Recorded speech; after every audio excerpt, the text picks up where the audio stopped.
L'eau en bouteille est devenue une tromperie pour dissimuler des contaminations.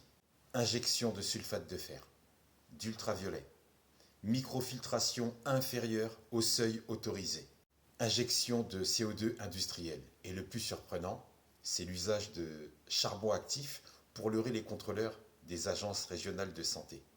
Pour passer avec succès les contrôles, les industriels se passent le mot pour cacher les contaminations des eaux minérales naturelles, pour cacher les contaminations des eaux de source naturelles, qu'ils mettent en bouteille, puis exposées dans les rayons en magasin, tout en sachant qu'ils ont eu recours à des systèmes de purification douteux, mais surtout interdits.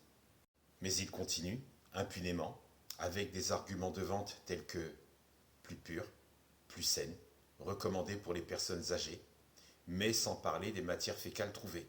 Mais ils continuent encore. Recommandée pour les bébés. Ce n'est qu'en théorie que ces eaux sont protégées des dangers de contamination et de pollution, car elles sont puisées très profondément dans les nappes souterraines. La nappe phréatique est la plus exposée à la pollution en provenance de la surface. Ils ont travaillé sur des arguments pour te vendre leurs bouteilles qui sont 100 fois plus chères que l'eau du robinet, tout en sachant que ces industriels se sont fait prendre à mélanger leur eau pompée à celle du réseau, donc la même que celle qui sort de ton robinet. J'ai vu dans les commentaires « Volvic n'est pas concerné, Mourgout est fiable, Perrier sans danger ». Ah bon? Leur motivation première, c'est le profit, l'argent. Donc va voir les rapports de l'Agence nationale de sécurité sanitaire. 240 000 fragments de microplastique et de nanoplastiques par litre pour ces différentes marques d'eau en bouteille.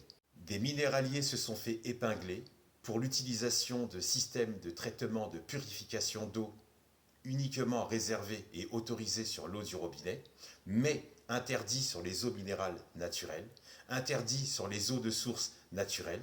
Sais-tu pourquoi? Parce que ces eaux ne sont pas censées avoir recours à ce type de traitement, puisque ces industriels te la vendent comme microbiologiquement saine. Mais la présence de microplastiques dans les testicules peut expliquer une baisse de fertilité chez les hommes. La présence de microplastiques dans le sperme, dans le sang, peut expliquer une baisse de natalité qui semble surprendre hypocritement les membres du gouvernement qui, eux, sont totalement au courant. Et ces membres du gouvernement savent que la présence de microplastiques dans les testicules, dans le sperme et dans le sang, c'est une prochaine étape au cancer.